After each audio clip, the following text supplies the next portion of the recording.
신앙생활을 하는 사람들의 표정을 보면요, 항상 얼굴에 기쁨이 떠나지 않습니다. 이 기쁨은 환경에 관계없이, 상황에 관계없이 바로 구원해 주신 그 하나님 앞에 기쁨으로 살아가기 때문입니다. 우리가 옥중서신인 이 빌립보서를 보면요, 이 기쁨이라는 단어가 너무 많이 나옵니다. 근데 인간적으로 생각해 보면 여러분 감옥 안에서 기뻐할 일이 있을까요? 오히려 이 빌립보 감옥 안에 사도 바울이 갇혔다는 것을 생각하고 성도들이 근심합니다. 이 근심 소리를 듣고 오히려 자신은 감옥에 갇혀 있지만 성도들에게 다시 편지를 보냅니다. 내가 다시 말하노니 기뻐하라. 여러분 인간적으로 보면 도무지 이해가 되지 않는 말이죠. 여러분 오히려 누가 누구를 위로해야 될까요? 근데 오늘 말씀을 보면 오히려 감옥에 갇힌 사도 바울이 바로 자기를 위해서 근심하고 슬퍼하는 성도들 위해서 기뻐하라고 다시 기쁨의 서신 빌립보서를 보내는 것을 볼 수 있습니다. 우리는 이것을 통해서 하나님이 나에게 주신 그 구원의 기쁨이 얼마나 크고 얼마나 놀라운지 우리가 깨달았으면 좋겠습니다. 그래서 오늘날 정말 저 사람이 진짜로 예수를 믿는가? 정말 저 사람이 진짜로 구원을 받았는가? 여러분 그 얼굴을 보면 저 사람이 정말 구원을 받았는지 진짜 믿음 생활을 하고 있는지 단번에 알아챌 수가 있습니다.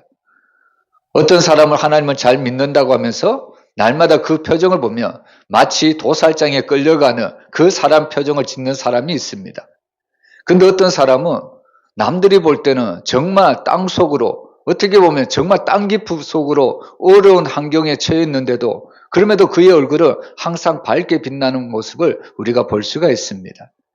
그래서 사실 신앙생활이라는 것은요, 환경이나 어떤 상황의 조건에 관계없이 정말 주님이 나를 값없이 구원해 주셨다는 그 사실을 믿는다면 우리는 날마다 그 구원해 주신 하나님 앞에 감사하며 기뻐하며 우리가 신앙생활을 해야 될 줄로 믿습니다. 그래서 세상에도요, 우리가 결혼식을 다른 말로 하면 잔칫날이다 이렇게 이야기하잖아요. 여러분 잔칫날의 특징이 뭘까요? 기쁨이 있다는 겁니다. 기쁨이 넘치는 날이 결혼식이고 잔칫날입니다. 그런데 때때로 그 잔칫날에도 결혼식에도 눈물을 흘리는 분들이 있습니다.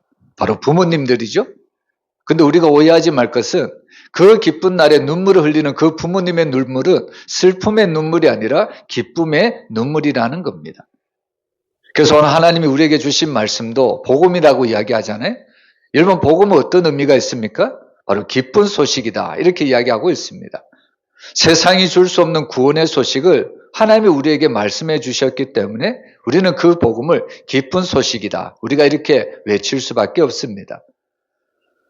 여러분 우리가 복음을 전할 때 전도 현장에 나가보면요, 불신자들이 복음을 받아들이는 대부분 그 특징들이 있습니다. 또한 복음을 전할 때 불신자들이 그 복음을 듣고 깜짝깜짝 놀랍니다. 대부분 세 가지 전하는 말씀을 통해서 놀라는데요. 첫 번째는 하나님은 당신을 사랑하십니다. 이 말씀에 불신자들이 너무나도 놀랍니다. 여러분 하나님은 여러분들을 사랑하십니다. 아무도 깜짝 안 하잖아요. 아무도 안 놀라잖아요. 근데 불신자들은 그 한마디에 깜짝 놀랍니다. 자기가 60평생, 70평생을 살아왔지만 누구도 하나님이 나를 사랑한다는 그 말을 전해준 적이 없다고 이야기를 합니다. 우리는 가끔 엄마 아빠가 자녀들에게 엄마 아빠는 너를 사랑해. 그러면 자녀들의 반응이 어떻습니까? 깜짝 놀랍니까? 감사합니까? 아닐걸요? 엄마 아빠는 너를 사랑해 라고 이야기하지만 자녀들의 표정은 시큰둥합니다. 무표정이죠? 그러면서 하는 말이 엄마 아빠면 당연히 나를 사랑하는 것이 맞지. 오히려 이런 반응을 볼 때가 많습니다. 근데 고아원에 가가서요, 부모가 없는 아이들에게 아저씨는, 아줌마는 너를 사랑해. 여러분 이 말을 하면요, 그 말을 듣는 고아는요, 눈물을 흘릴 수도 있습니다. 누구도 나를 사랑해 준다고 말을 하지 않는데 심지어는 나를 낳아준 부모조차도 나를 버리고 고아원에 맡겨놓는데 어떤 아저씨가, 어떤 아줌마가 나는 너를 사랑해. 여러분 이 말을 듣는 고아들은 너무나도 어떻게 보면 감동의 눈물을 흘릴 수밖에 없습니다. 그래서 복음을 전할 때 하나님은 당신을 사랑합니다. 이 말을 들으면요, 너무나도 불신자들 가운데 이 말에 감동을 받는 사람들이 있습니다. 그리고 두 번째로 어떤 말에 놀라냐면 죽음은 끝이 아닙니다. 죽음 뒤에는 천국과 지옥이 있습니다. 이 말을 전하면 불신자들이 너무나도 놀라는 모습을 보입니다. 많은 사람들이, 모든 세상의 사람들이 죽음이 끝이라고 이야기를 합니다. 죽음이 끝이라고 생각하기 때문에 죽음 뒤에는 허무만 남는다고 이야기하는 사람도 있습니다. 근데 성경이 말하는 대로 죽음이 끝이 아니라 죽음 뒤에는 바로 천국과 지옥이 있다는 것을 이야기해 줄 때 사람들은 그 말을 듣고 너무나도 놀랍니다. 그리고 가장 놀라운 소식은 뭐냐면요. 불신자들에게 천국에 가려면 바로 예수를 믿어야만 천국에 갈 수 있습니다. 이 말씀을 전했을 때 가장 많은 불신자들이 놀라는 것을 볼 수 있습니다. 이 땅에는 수많은 종교들이 있습니다. 다양한 종교들이 있죠? 여러분, 종교들의 목적이 뭘까요? 여러분, 대부분의 종교들이 외치는 것이 자기 종교를 믿어야만, 자기가 그 말하는 신을 믿어야만 구원을 받을 수 있다. 극락을 가든지 천당을 갈 수 있다. 이렇게 이야기하지 않습니까? 근데 불신자들에게 오직 천국에 가기 위해서는 예수를 믿어야 된다고 이렇게 외쳤을 때 사람들은 그 소식에 듣고 너무나도 놀란다는 겁니다. 그러면서 그 예수님이 왜 우리의 구원자가 되시는지, 바로 십자가에서 제사함의 복음을 전했을 때 그 불신자들이 그 복음을 듣고 눈물을 흘릴 때가 너무나도 많습니다. 그래서 오늘 하나님은요, 정말 우리가 천국에 가는 길, 우리가 구원을 하는 길, 바로 세상 사람들처럼 이 땅에서 선한 일을 많이 하면 우리가 구원을 받고 천국에 갈 수 있다. 여러분, 성경은 절대로 그렇게 이야기하지 않습니다. 우리의 의로서는 절대로 구원을 받을 수가 없다는 이야기입니다. 그래서 오늘 우리는 이 말씀을 통해서 구원이라는 것은 전적인 하나님의 은혜라는 것을 믿으시길 바랍니다. 그래서 정말 우리는 신앙생활을 잘해야 합니다. 여러분, 예수님 당시에 신앙생활을 가장 잘했던 무리들이 있습니다. 누굴까요? 예수님 당시에 누가 가장 신앙생활을 잘했을까요? 바로 바리새인들입니다. 이런 바리새인들은 일반 평신도하고는 다릅니다. 정말로 하나님을 잘 믿고 철저히 율법을 지킨 사람들입니다. 근데 아이러니하죠? 오히려 예수님은 이렇게 하나님을 잘 믿고 신앙생활을 잘하는 바리새인들을 칭찬했을까요? 아니면 책망을 했을까요? 칭찬이 아니라 바로 책망을 했습니다. 예수님은 항상 바리새인들의 그 잘못을 이렇게 지적하죠. 외식하는 신앙이다. 여러분, 그래서 오늘 우리는 이 예수님이 바리새인들의 신앙을 책망하는 것을 보면서 바리새인들의 신앙을 본받지 말아야지. 우리가 이런 생각을 할 때가 너무 많습니다. 근데 우리가 가만히 한번 생각해 보면요. 이 바리새인들이 어떻게 해서 나오게 되었는지 우리는 이 장면을 한번 깊이 살펴볼 필요가 있습니다. 여러분, 이 바리새인들은 단순히 예수님께 책망을 받고 또한 예수님과 대립하는 그런 종교적인 집단이 아닙니다.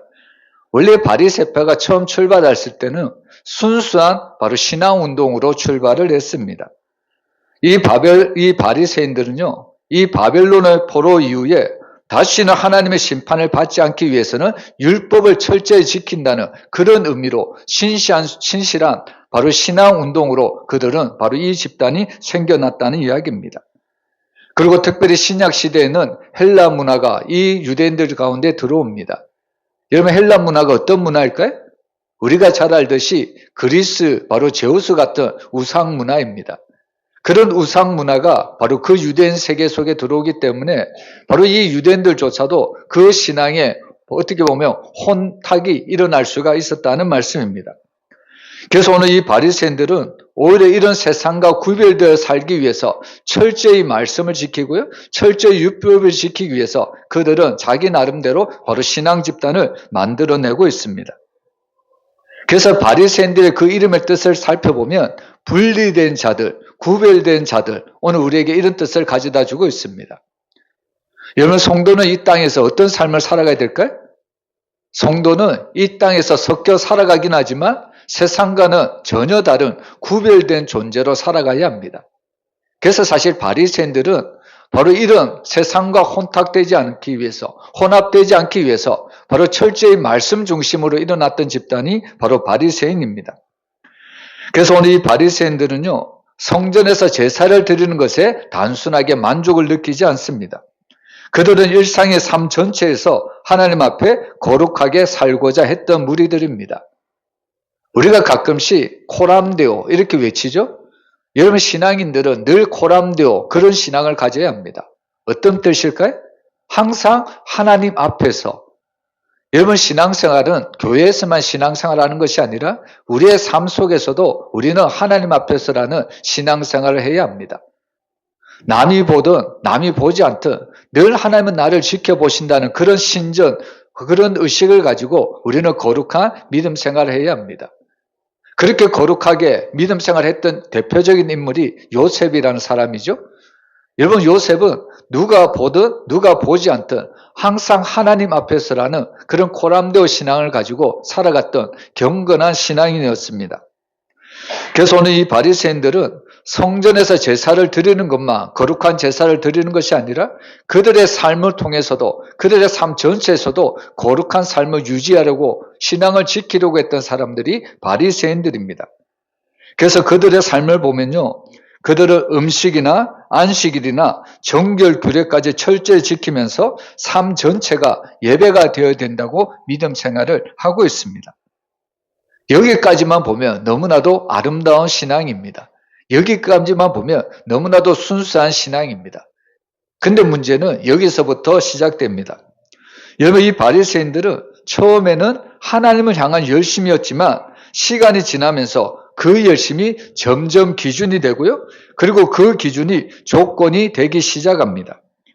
그래서 바리새인들은 나중에는 이렇게 생각을 하죠. 하나님의 백성이 되려면 반드시 율법을 지켜야 한다. 그리고 이 율법의 기준을 통과하지 않으면 하나님께 나아갈 수 없다.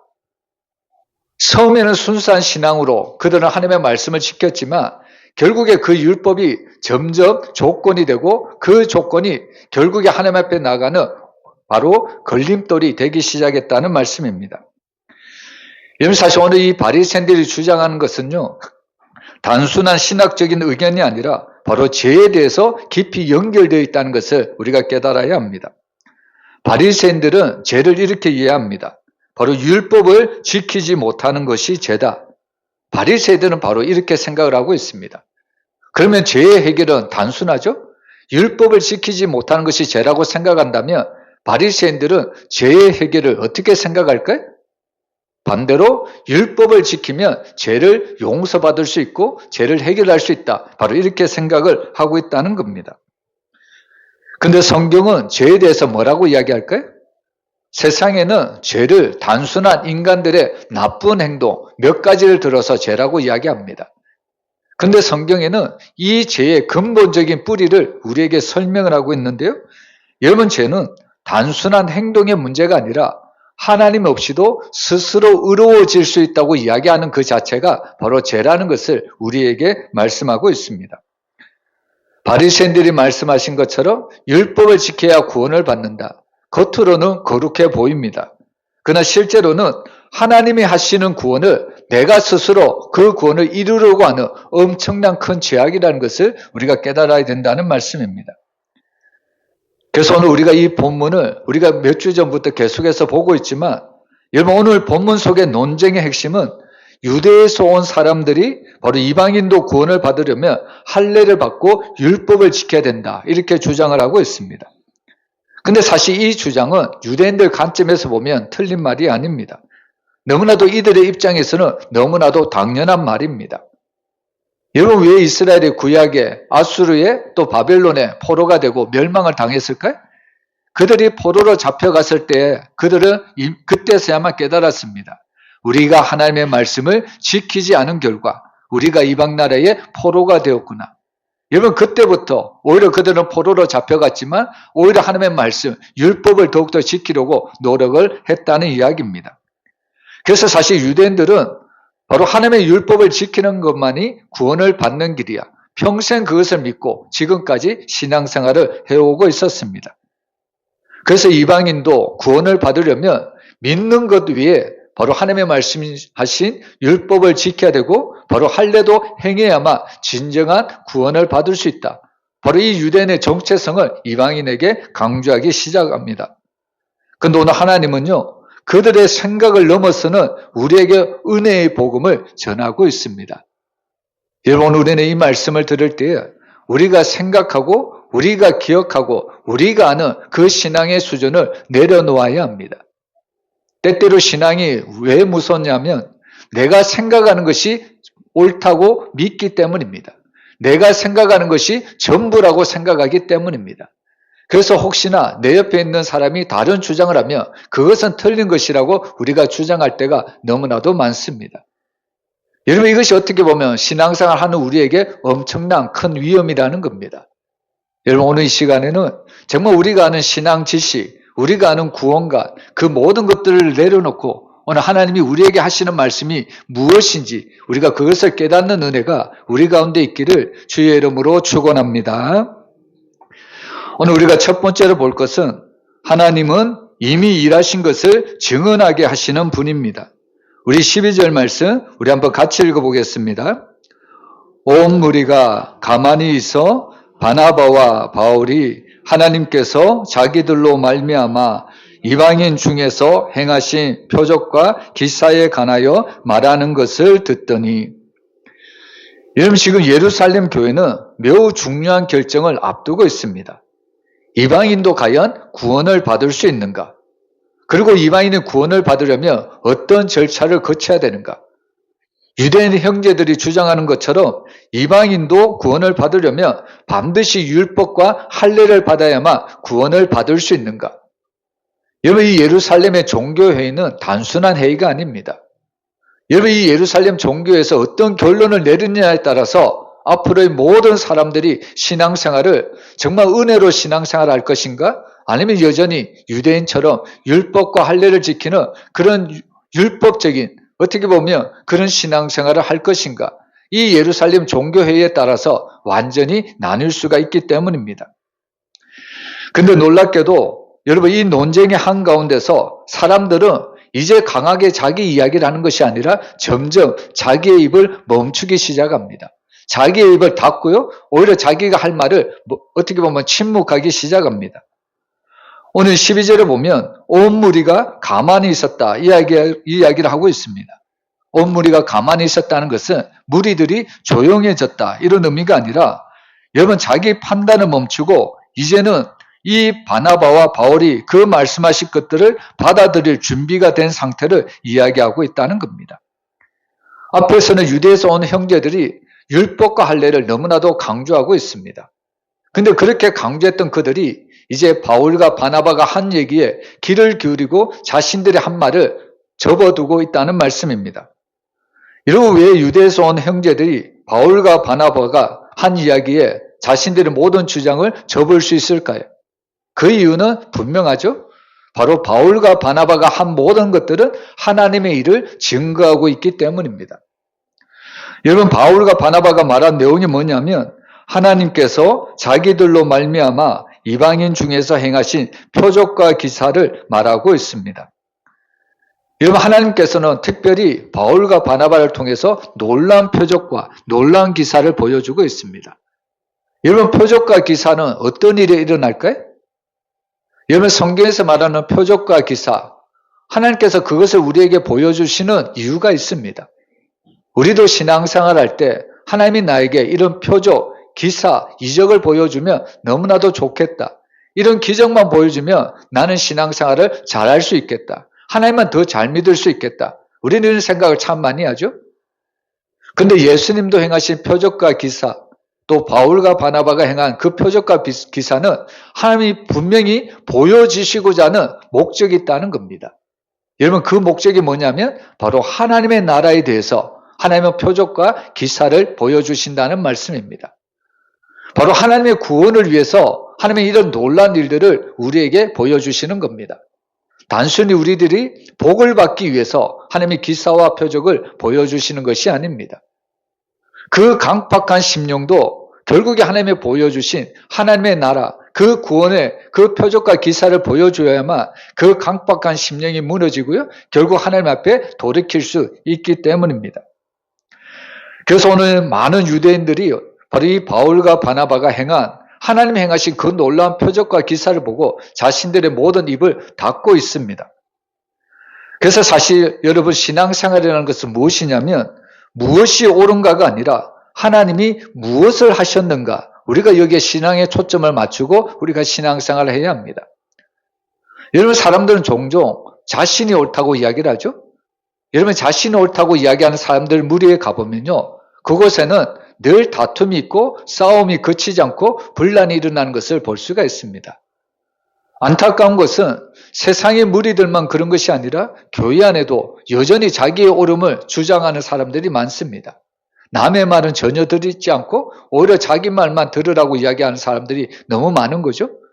그런 교회에서는요, 은혜의 교회가 될 수가 없습니다. 여러분 하나님은 계시록에서 소아시아 계시록 그 아시아 그 교회에서 에베소 교회에게 바로 너는 첫 사랑을 잃어버렸다고 이야기하고 있습니다. 여러분 사실 이 에베소 교회는 대단한 교회거든요. 여러분 이 에베소 교회는 이방 세계로부터 밀려오는 그런 어떻게 보면 이방 사상들에 대해서 하나님의 말씀으로 지켜내려고 그 하나님의 말씀의 교리를 지키려고 엄청나게 노력했던 교회가 에베소 교회입니다. 인간 편을 보면 너무나도 이 교회는 칭찬받아 마땅한 교회입니다. 근데 예수님은 이 에베소 교회에게 너의 처음 사랑을 잊어버렸다고 이야기합니다. 무슨 의미일까요? 여러분 이 에베소 교회도 처음에는 사랑이 너무나도 많았습니다. 뜨거웠습니다. 근데 문제는 뭐냐면 하나님의 말씀을 가지고 자꾸 외부로부터 밖으로는 그런 이방 사상에 대해서 계속해서 대적하고 또 그 이방 사상의 잘못된 것을 계속해서 교리적으로 설명하고 또 그것을 대적하다 보니까 어느 순간 하나님의 말씀이 은혜로 다가오는 것이 아니라 결국에 그들의 말씀이 사랑으로 다가오는 것이 아니라 차가운 교리로만 들어올 수밖에 없었다는 겁니다. 그들은 교리는 말씀은 지켰는지 모르겠지만 그들 마음속엔 결국에는 사랑이 식어졌다는 이야기입니다. 여러분 교회도 자기 주장만 내세우다 보면 교회는요 사랑의 공동체가 될 수가 없습니다. 하나님의 성품이 사랑이잖아요. 하나님의 성품이 사랑이면 교회는 사랑이 넘쳐야 되는 교회가 되어야 합니다. 근데 안타까운 것은 오늘날 한국 교회나 또 세계 여러 곳의 교회를 봐도 사랑이 넘치는 것이 아니라 어떤 교회는 서로 싸우고 다투고 있고 분란이 끊이지 않습니다. 그 이유는 딱 한 가지죠. 바로 자기 주장만 내세우기 때문입니다. 근데 교회는 어떤 곳이 되어야 되냐면요, 오늘 바울과 바나바가 이야기한 것처럼 여러분 하나님의 교회는 오직 하나님이 어떤 일을 하셨는가, 하나님의 구원을 위해서 어떤 일을 하셨는가를 증거하는 교회가 하나님의 교회라는 것을 믿으시길 바랍니다. 그래서 사실 복음을 전하는 것도 그런 겁니다. 하나님이 우리의 구원을 위해서 어떻게 하셨는가, 바로 복음이라는 것이 제사함을 얻게 하는 바로 십자가의 복음이라는 말씀입니다. 그 복음이 바로 하나님께서 우리에게 주신 은혜고요. 그 복음을 전하는 교회가 건강한 교회로 온전히 세워질 수가 있다는 이야기입니다. 그래서 오늘 이 사도 바울과 이 바나바가 이 하나님이 하신 놀라운 일들을 증거냈을 때 바로 이 유대에서 온 많은 형제들은 일평생 율법을 지켜야 된다고 율법을 어떻게 보면 자기 몸에 매였지만 그러나 이 바울과 바나바가 행한 그 하나님의 놀라운 일들을 듣고 그들이 행한 모든 주장을 이제는 멈추기 시작했다는 이야기입니다. 여러분 사실 바울과 바나바가 행한 내용들을 우리가 여기서는 안 놓지만 우리가 앞에서 보면요, 이 바울과 바나바는요 여러 도시를 다니면서 복음을 증거했습니다. 근데 놀라운 일이 일어났죠. 바울과 바나바에게 복음이 전해졌는데 여러분 율법을 알지 못하는 이방인들에게도 성령이 임해졌다는 것을 알 수가 있습니다. 여러분 성령은 단순한 영이 아닙니다. 여러분 우리는 예수를 믿는 것 때문에 성령이 내 안에 거한다는 것을 우리는 의심치 않습니다. 근데 문제는 뭐냐면 성령이 내 안에 계시다는 그 기쁨을 우리가 누리지 못할 때가 너무나도 많습니다. 여러분 성령은 어떤 영일까요? 성령은 다른 말로 하면 예수의 영입니다. 그리고 예수의 영을 다른 말로 하면 성령은 구원의 영이라는 겁니다. 여러분 유대인들의 입장에서 보면 성령은 누구만 받을 수 있냐면 바로 율법을 지키는 자들, 하나님의 말씀을 지키는 자들, 할례를 지키는 자들에게만 하나님은 성령을 보내주신다고 그들은 생각을 하고 있습니다. 근데 그들이 바울과 바나바가 전한 복음의 소식을 듣습니다. 그들은 이방인 땅에서 하나님의 복음을 전했습니다. 근데 놀랍게도 이방인들은 그 율법을 지키는 사람들이 아닙니다. 그럼에도 불구하고 하나님이 이 이방인들에게도 성령을 부어주셨다는 말씀입니다. 여러분, 성령을 부어주셨다는 것은 어떤 의미일까요? 바로 하나님이 이방인들도 구원을 주기로 바로 작정하셨다는 의미입니다.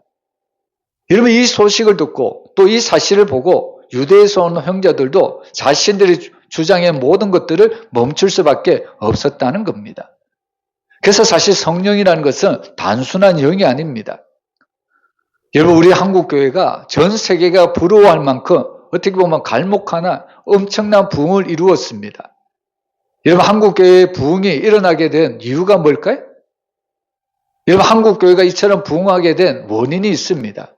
그것은 바로 한국 역사를 살펴보면 1907년 바로 평양 대부흥 운동이 일어났던 것을 우리가 알 수가 있습니다. 여러분, 이 평양 대부흥 운동이 일어났던 것을 보면요, 지금 사도 바울과 바나바가 전한 이방인들에게 전한 복음에 일어난 그 현장과 똑같습니다. 여러분, 사실 이 한국의 평양의 대부흥 운동이 누구로부터 시작되었냐면 길선주 장로님을 통해서 바로 일어났다는 것을 우리가 역사적으로 알 수가 있습니다. 여러분, 그분 한 분이 예배의 시간에 자신이 지금까지 살아오면서 잘못된 모든 죄를 모든 공중 앞에서, 모든 성도들 앞에서 자신의 지은 죄를 솔직하게 토로하기 시작합니다. 내어놓기 시작했다는 겁니다. 회개하기 시작했다는 이야기입니다. 여러분, 사실 목사님, 장로님이 모든 성도들이 다 모여 있는데 자기가 과거에 지었던 죄, 여러분, 내어놓기 쉽지 않습니다. 근데 그 장로님은 자기가 과거에 지었던 모든 죄를 모든 성도들에게 스스럼 없이 모든 죄를 바로 솔직하게 인정하고요, 하나님 앞에 회개를 시작했다는 겁니다. 여러분, 그 일이 발단이 되어서 어떤 일이 일어났냐면요, 그곳에 모인 모든 성도들이 스스로 자신들의 죄도 스스로 고백을 하기 시작했다는 겁니다. 여러분, 은혜는 누구에게 주어지느냐? 바로 회개하는 자에게 하나님께서 은혜를 주시는 줄 믿으시길 바랍니다. 여러분, 어떤 사람이 가장 은혜를 받지 못할까요? 여러분, 교만한 사람이 절대로 은혜를 받을 수가 없습니다. 자기 자신이 죄인이고요, 자기 자신이 연약하고 예수가 아니고서는 절대로 구원을 받을 수 없다고 스스로 인정하는 죄인만이, 회개하는 자만이 바로 하나님의 은혜를 받을 수 있고요, 구원을 받을 수가 있습니다.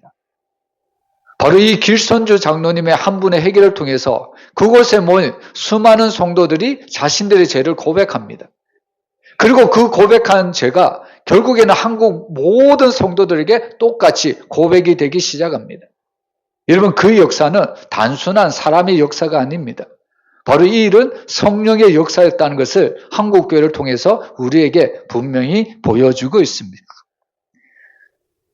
그래서 오늘 바울과 이 바나바가 이방인 땅에서 바로 주님의 복음을 전했더니 성령을 임하고 또 그들의 모든 죄를 회개했다는 그 이유는 바로 하나님께서 그 이방인들도 바로 구원하기로 작정하셨다는 것을 분명히 우리에게 보여주는 말씀입니다. 바로 평양 대부흥 사건도 똑같은 맥락에서 우리에게 보여주신 바로 하나님의 바로 은혜라는 사실입니다. 여러분, 사실 성령을 받기 전에는 유대인들 입장에서 보면 구원은 누가 받을 수 있는가? 바로 말씀을 지키고 율법을 지키고 할례를 받는 자들, 즉 조건이 갖춰진 자들만 바로 구원을 받을 수 있다, 이렇게 이야기를 하고 있다는 겁니다. 그런데 오늘 하나님은 이 바울과 바나바의 복음 선포 이야기를 통해서 구원이라는 것은 그런 것이 아니라는 것을 분명하게 이야기하고 있습니다. 우리는 종종 복에 대한 관심이 많고요, 복에 대한 설교를 듣기를 원합니다. 그러면서 복은 누가 받는가? 우리 인간적인 관점에서 보면 복은 누가 받느냐면 바로 하나님의 말씀에 순종하는 자에게 하나님은 복을 주시고 은혜를 주신다, 우리가 이런 신앙관을 가질 때가 많습니다. 그런데 성경은 그 순서가 아닙니다. 여러분, 하나님은 누구에게 은혜를 주시고 누구에게 복을 주시느냐? 어떤 자격을 갖추고 어떤 조건을 지키고 어떤 하나님의 말씀에 순종해야만 하나님이 우리에게 은혜를 주시고 우리에게 복을 주시는 것이 아닙니다. 우리가 그것을 어디서 알 수 있냐면 애굽 땅에서 노예 생활했던 이스라엘 백성들을 통해서 알 수가 있습니다. 여러분, 이스라엘 백성들이 어떻게 해서 애굽 땅에서 구원을 받을 수 있었나요? 우리의 신앙관으로 생각해 보면 이스라엘 백성들이 하나님의 말씀에 순종해서 하나님이 그들에게 은혜를 베풀어 주셔서 그들이 애굽 땅에서 구원받을 것이다. 신앙관으로 생각해 보면, 인간의 신앙관으로 따져 보면 바로 순종을 해야만 하나님이 구원을 주신다. 우리가 이렇게 생각할 수가 있죠? 근데 우리가 이스라엘의 그 구원을 보면 그 순서가 아닌 거죠? 여러분, 하나님의 애굽의 그 노예된 이스라엘 백성을 어떻게 구원해 주셨습니까? 바로 그들의 순종이 아니라 먼저 하나님이 그들에게 은혜를 베풀어 주셨다는 것을 믿으시길 바랍니다. 그래서 사실 우리가 복음을 전하다 보면요, 정말 하나님은 당신을 사랑하십니다. 죽음이 끝이 아니고 천국과 지옥이 우리를 기다리고 있습니다. 그리고 그 천국에 가려면 예수를 믿어야만 천국에 갈 수 있습니다. 여러분, 이 복음을 전하면요, 불신자 중에 딱 두 부류로 나눕니다. 정말 그 복음을 기쁘게 받아들이는 불신자들이 있는가 하면 어떤 부류는요, 아주 강팍하게 나는 차라리 천국이 아니라 지옥에 가겠다, 이렇게 이야기하는 사람들도 있습니다. 우리는 흔히 천국을 내가 믿음을 잘 지켜야지, 우리가 말씀에 순종해야지 이런 자들이 천국에 갈 수 있겠지, 우리는 이런 생각을 할 때가 많이 있지만 여러분, 이미 천국에 갈 수 있는 것은 하나님이 우리에게 바로 은혜를 베풀어 주셨기 때문입니다. 우리의 강팍한 마음을 하나님의 은혜로 녹여주시고 하나님의 말씀이 우리 가운데 들어오게 하시고 또 그 말씀이 바로 믿어지게 하셨다는 말씀입니다. 그래서 성령이 하시는 역할이 어떤 역할이냐면, 여러분, 성령은 예수를 주라고 시인하는 그런 영이 성령이 하는 역할임을 믿으시길 바랍니다. 제가 가끔씩 얘기를 드리지만 어떤 불신자들은 이런 이야기까지 합니다. 목사님, 나도 예수를 믿고 싶지만 안 믿어지는 거 어떻게 합니까? 여러분, 결국에 믿음이라는 것도 내가 믿고 싶다고 믿고 내가 선택하고 싶다고 선택하는 것이 아닙니다. 결국 하나님이 내 마음을 녹여주셔야만, 성령께서 내 마음을 주장해 주셔야만 예수가 구원자고 예수가 나의 주라고 시인할 수밖에 없는 겁니다. 그래서 사실 구원이라는 것은 칼빈이 이야기했던 것처럼 전적인 하나님의 은혜입니다. 인간의 공로는 그 어떤 것도 덧붙일 수가 없습니다. 그래서 내가 하나님의 공로로, 하나님의 은혜로 구원받았다는 사실을 우리가 생각한다면 우리의 얼굴은 슬픔이 아니라 날마다 기쁨으로 나타날 수밖에 없습니다. 그래서 오늘 이 바울과 바나바가 이방인들에 행한 그 놀라운 표적과 기사를 전했을 때 그렇게 그 하나님의 율법을 주장하던 유대에서 온 형제들도 자기의 입을 다물 수밖에 없었다는 겁니다. 여러분, 이 말씀이 믿어지기를 주의 이름으로 축원합니다. 그래서 사실 이번 한 주간도 하나님이 나에게 주신 그 구원의 기쁨을 가지고 날마다 믿음으로 살아갔으면 너무나도 좋겠습니다. 오늘은 세 가지를 말씀을 드리려고 했는데 시간이 이제 벌써 다가가가지고 오늘 한 가지만 말씀을 드리도록 하겠습니다. 가장 중요한 것은 구원이라는 것은 나의 공로가 아니라 하나님의 은혜입니다. 그리고 그 구원을 내가 받았다면 우리는 늘 기쁨으로 살아갈 수밖에 없습니다. 이번 한 주간도 그 구원의 은혜를 누리며 살아가는 우리 모두의 삶이 되기를 주의 이름으로 축원합니다.